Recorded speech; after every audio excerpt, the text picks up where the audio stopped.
Welcome to Family History Mysteries, a podcast that tells the stories uncovered through family history research, the unexpected stories of everyday people. I am an avid family historian who has been compiling my family tree for over 15 years, with nearly 20,000 people recorded in my trees. And please put a review on my podcast. That will certainly help in getting the word out there and creating more listenership. Episode 265, George Coppin, Part 2. His children with Harriet, the firstborn was Polly Bishop Coppin, who was born on the 26th of May 1856 in Melbourne. She actually features as a 4-month-old on the 3rd of September 1856 in the Melbourne Age for an advertisement for the Theatre Royal. It says first appearance of the Australian infant Miss Polly Coppin, who was engaged for one night only to support her parent in his popular character of Peter White. And on the 11th of September 1856 in the Melbourne Punch. Sketches of popular actresses, Miss Polly Coppin. The debut of this very promising actress took place about 3 months since, when she made her first appearance on any stage. The event, although announced by a meagre paragraph of 2 lines only in the daily papers, caused no more stir and excitement, especially in that part of the dramatic world bounded by the 4 walls of Mr. Coppin's residence. Sanguine and ambitious as Vincent Crummles, her father had long looked forward to making the boards of the Royal the scene of the infant phenomenon's earliest triumph, and having vanquished the hostile prejudices of her nurse and nobly resolved to sacrifice private feelings for the public benefit, he introduced his daughter to an admiring world as the hope and offspring of Mr. Peter White, and nothing could be more true to nature, more animated or more impressive than her acting in this important character. From her tender age, it may be supposed that her role of characters is but limited, but competent judges assure us that there are parts in which she appears to far greater advantage even than one chosen for her debut.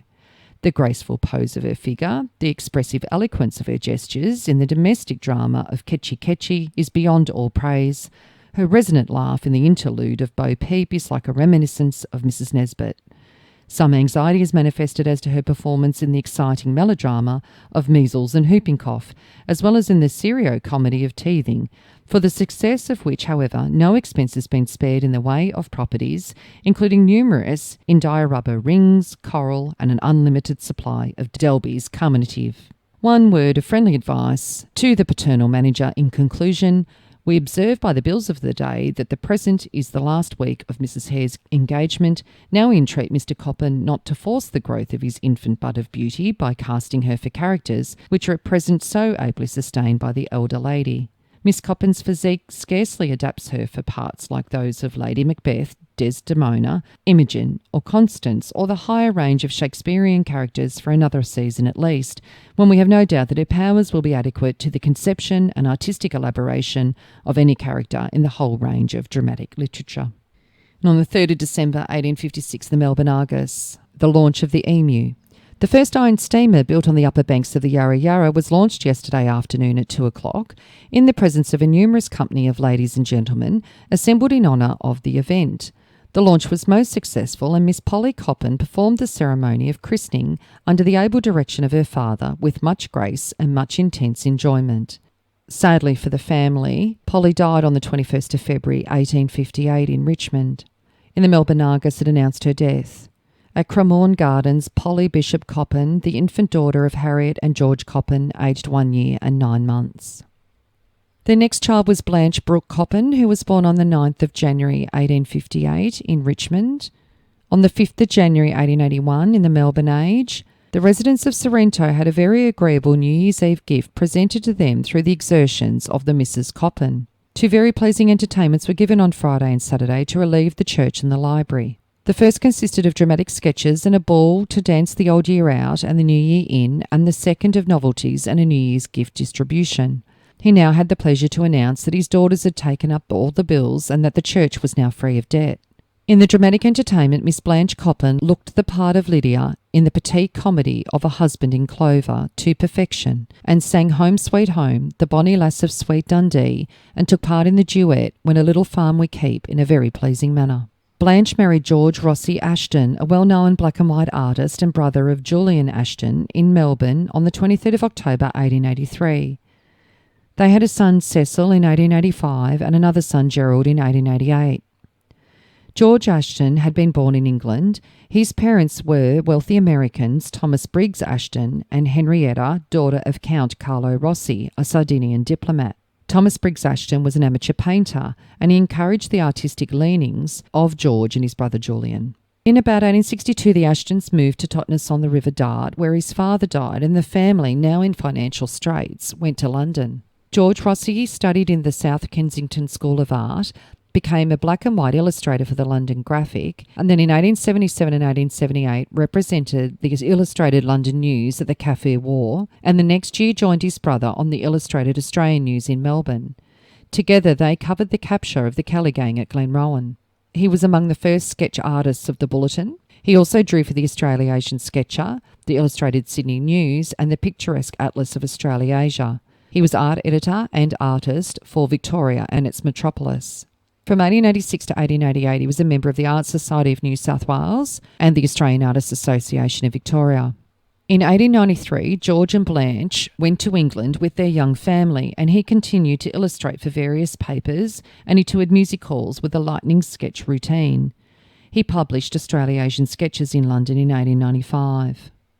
On the 25th of April 1918 in the Melbourne Herald, two sons of the well-known artist, Mr. George Rossi Ashton, who were both born in Melbourne, have given good service to the war in the Empire. Major Gerald Ashton of the S&T Corps writes from Baghdad and describes the opening of the new Officers' Club in the town and mentions that he played a tennis match with Miss Norman Brooks, the champion, who's attached to the Red Cross. Major Gerald Ashton has been appointed Assistant Director of Resources in Baghdad and was recommended for the Military Cross. For 3 years he's been in the Indian Army, and he's the youngest major in the Corps. His mother, Mrs. Rossi Ashton, was Miss Blanche Coppin, the eldest daughter of the late Mr. George Coppin. Blanche died on the 20th of July 1938 in Devon, England, at the age of 80. His next child was Amy Maud Coppin, who was born on the 7th of August 1859 in Richmond, Victoria, and she died on the 20th of August 1931 in Kew, Victoria, at the age of 72. She did not marry. In the Melbourne Herald, it outlined her death on the 20th of August 1931. Miss Amy Maud Coppin, Scott Street, Kew, died at a private hospital in Camberwell yesterday. She was the second daughter of the late Mr. George Coppin, an actor-manager who was identified with Australia's earliest theatrical history. A short service was conducted in St Mark's, Camberwell, prior to the funeral. His children with Lucy Hilston. Constance Ada Lucy Coppin was born on the 5th of January 1862 in Richmond, Victoria. Constance married Robert Caldwell Anderson in 1884, and they had a son, George Selth Anderson, in 1885 in Kew. Constance died on the 18th of January 1886 in Kew, aged only 24. The next child was Georgina Harriet Don Coppin, who was born on the 25th of July 1864 in Victoria. She married George Richard Rignall in Mossman, New South Wales, on the 3rd of October 1907 when she was 43. George was 25 years older than Georgina.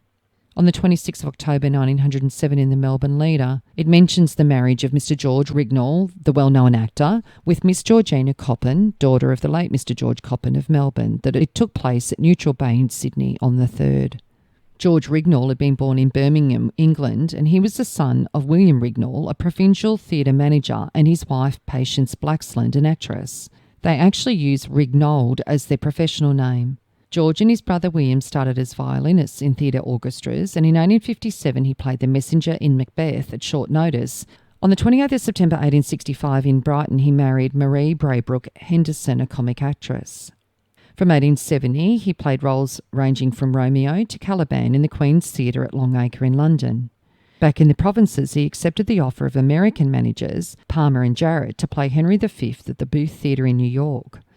Women fought over the handsome Rignold and even wore red roses to indicate that they were Rignoldites. He toured the US and Canada in 1875 and 1876, and with his wife sailed from San Francisco for Sydney. From the 28th of August 1876, with another overwhelming response from audiences, he ran 24 successive performances of Henry V, and it was the first long run of a Shakespearean play in an Australian theatre. After engagements in America and the English provinces, Rignold became sub-lessee of London's Drury Lane Theatre, and in November 1879 presented his version of Henry V. From 1880 to 1887, he toured America and Australasia. And from 1887 to 1895, he partnered with James Allison at Her Majesty's Theatre in Sydney, opening on the 10th of September 1887 with Henry V. He settled down to the serious business of becoming a grand man of the theatre. While living at Paddington, he bought a property at Middle Harbour called Braybrook, and he flew Henry V's standard whenever there. In 1889, he played Mark Antony in Julius Caesar. The next year, he played Macbeth and was forward to the Falstaff of his brother William in The Merry Wives of Windsor. He mixed spectacular Shakespeare with melodramas such as Lights of London. From 1895 he toured Victoria, Queensland and South Australia with melodramas, and returned to play Othello and Falstaff in The Merry Wives in Sydney at the Criterion Theatre from March 1899. The Bulletin on the 18th of November 1899 complained of his arrogance, his slow-wittedness and unpleasantness backstage with minor actors, his impatience with stage managers, and his interminable farewell performances. In private life, he had many friends and admirers. His wife's failing health prevented them from returning to England early in 1900. She died on the 25th of February 1902, and he withdrew to partial seclusion at Middle Harbour. Georgina died on the 5th of May 1910 in Manly, New South Wales, aged only 45. And the Hobart Mercury announced Georgina's death. Mrs. George Rignold died at Braybrook, Middle Harbour, New South Wales last week after a slow and lingering illness of phthisis, so tuberculosis. The deceased lady, who was the famous actor-manager's second wife, was formerly Georgina Coppin, being one of the daughters of the late George Coppin, MLC of Victoria, a veteran actor who during later years of his long life was known as the father of the Australian stage. Miss Coppin was a woman of talent. For many years she acted as her father's business manager and secretary. There was a private funeral. And George died on the 16th of December 1912 without children. He left the residue of his estate, valued for probate at over £11,000, to the Royal General Theatrical Fund. George Coppin's sixth child and a son, George Selth Coppin Jr., was born on the 25th of November 1866 in Richmond, Victoria. George Jr. married Margaret McNamee in 1890 in Sydney when he was 24, and they had two children, Lucy in Richmond, Victoria in 1891 and George Selth Coppin III in 1894. George is mentioned in the Manawatu Standard in New Zealand on the 2nd of November 1901.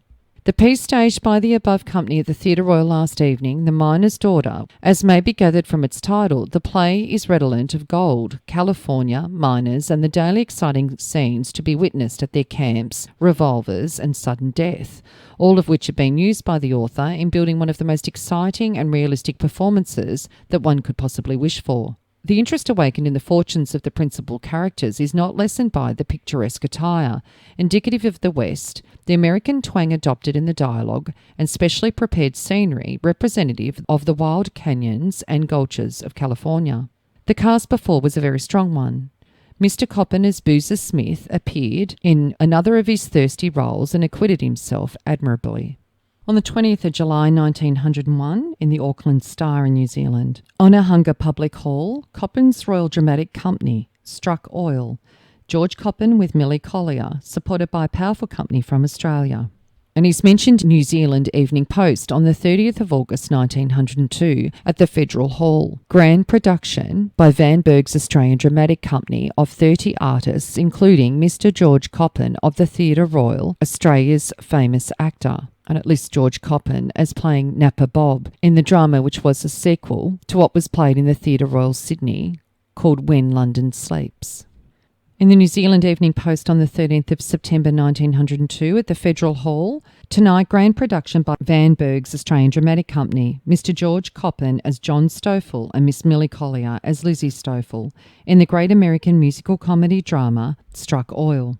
It then announces on the 17th of September 1902 that it was their farewell performance at the Federal Hall. On the 4th of January 1905 in the Ellesmere Guardian. The Williams Dramatic Company appears at the Town Hall tomorrow night with the great drama Current Cash will be staged. The company have just concluded a highly successful season at the Choral Hall in Christchurch. The organisation is headed by those favourite artists, Miss Millie Collier and Mr. George Coppin. And on the 9th of December 1905, Town Hall Leaston, extraordinary dramatic sensation, a great theatrical treat coming, 2 nights. Crane's Dramatic Company, reappearance of the ever-popular artists George Coppin, Millie Collier and Mr. Walter Meaders. Grand opening production, the latest London success, the sensational drama in 4 acts entitled When London Wakes. The drama is a sequel to the one lately played in the Theatre Royal Sydney, When London Sleeps. Margaret died in January 1911 in Auckland. However, the 1905 census has George Selth Coppin listed as living at 16 Stewart Street, a photographer, with Marion Coppin. In the 1911 census, it has George Selth Coppin living in 15 Duke Street, a tanner, living with Millie Coppin. And then in the 1919 census, it has George Coppin, a cutler, living with Marion Millie Coppin. So I'm not sure at what time Marion came onto the scene, and she's referred to with different names, because he officially married Marion Collier in 1930 in Christchurch when he was 60. George Selth Coppin Jr. died on the 12th of December 1931 at Ashburton, Canterbury, New Zealand, aged 65. Another son then came along, Frederick Hilston Coppin, who was born on the 6th of April 1869 in Kyneton, Victoria. On the 4th of August 1881 in the Melbourne Argus, there's a letter that's written by Henry B. Leach of St Stephen's Grammar School in Richmond. To the editor of the Argus, Sir, will you permit me, through the medium of your columns, to give publicity to a gallant action performed by a lad of 12 years of age, Frederick Hilston Coppin, second son of Mr George Coppin. On Saturday last, I took my schoolboys to a picnic at Mordialloc, and one of them, while standing on a bank of 4 foot high overhanging the creek, was suddenly precipitated into deep water by the earth giving away under his feet. He was unable to swim, and having come to the surface and then gone down again, young Coppin gallantly plunged into the rescue, fully dressed as he was, and succeeded in drawing him safely to the edge, where a strong pull from his schoolfellows put them both onto terra firma. Such a deed deserves to be widely known, both as a reward for the brave boy himself and as an encouragement to others to act as nobly and promptly whenever the occasion may present itself. And 12 months later in the Melbourne Argus, Frederick Hilston Coppin was given a certificate from the Victorian Humane Society for his bravery. He married Christina Foreman in Adelaide on the 12th of October 1909. They had a daughter prior to their marriage, Florence Elizabeth May Foreman, on the 3rd of December 1888 in North Adelaide. Florence Elizabeth May Foreman died in South Australia in 1924. His wife Christina died in November 1931. Her death was announced in the Adelaide Advertiser. On the 25th of November at Cavalry Hospital, North Adelaide, Christina Nee Foreman, dearly beloved wife of Frederick Hilston Coppin of Morgan, aged 61. And Frederick died in Morgan, South Australia on the 20th of July 1935 at the age of 66. The next child of George Coppin's was Emma Edith Coppin. She was born in 1871 in Victoria and married Selwyn Vidal, who was born in Jamaica on the 18th of April 1906. Selwyn was late of Auckland, New Zealand, and Emma was the 5th daughter of the late George Selth Coppin of Pine Grove, Richmond, Victoria. And a gossip article said the groom is said to be 30 years older than the bride, he was 28 years older, and 3 years older than the person who married them. In 1861, Selwyn lived with his parents in Devon, England, when he was 17, and in January 1863 he'd arrived in Sydney from Auckland, New Zealand. Emma and Selwyn had 2 children together. And on the 26th of March 1910 in the Melbourne Age, Mrs Emma Edith Vidal and the Equity Trustees Company Limited are applying for probate of the will of Selwyn Vidal, late of Marion Street, Hawthorn, gentleman who died on the 4th of January 1910. His assets in Victoria were sworn at £1,033, all of it personalty. The testator bequeaths the whole of his estate to his widow and children. One of their children, Selwyn Jr., seemed to follow in the footsteps of his famous grandfather. On the 14th of July 1927 in the Queenslander Illustrated Weekly, it says, so successful was the one-act play Two in a Bus recently enacted from Studio 3LO by Mr Selwyn Vidal and Miss Frida Dixon that Mr Vidal has been re-engaged and will broadcast a series of monologues. On the 13th of April 1939 in the Melbourne Table Talk, I hear from my friend M.J. Pettigrove that Mr Selwyn Vidal, grandson of the Australian philanthropist the late George Selth Coppin, has been so impressed with the work of the Meistersingers Male Choir that he's decided to devote his life and all of his resources to the establishment of a song school in collaboration with the Meistersingers and the YMCA. Mr Vidal is a well-known church organist and an honorary music master at St Nicholas Home for Boys at Glenroy and St Martin's Home for Boys in Camberwell. and Emma died on the 17th of April 1956 in East Kew. The next child of George Coppin's was Lucy May Coppin, who was born in 1873 in Richmond, Victoria. On the 20th of February 1891 in the Melbourne Argus, the directors of the Royal Humane Society of Australasia have awarded a Certificate of Merit to Miss Lucy May Coppin, whose courageous conduct in saving a girl from drowning at Sorrento was recently commended to their recognition by a correspondent of the Argus. Lucy travelled widely. On the 8th of May 1911, she travelled from New York to France, and she died at Sunninghill, Kew, Victoria, on the 28th of December 1960 at the age of 87. And the youngest child of George Coppin's was Daisy Eva Jane Coppin, who was born in 1875 in Richmond, Victoria.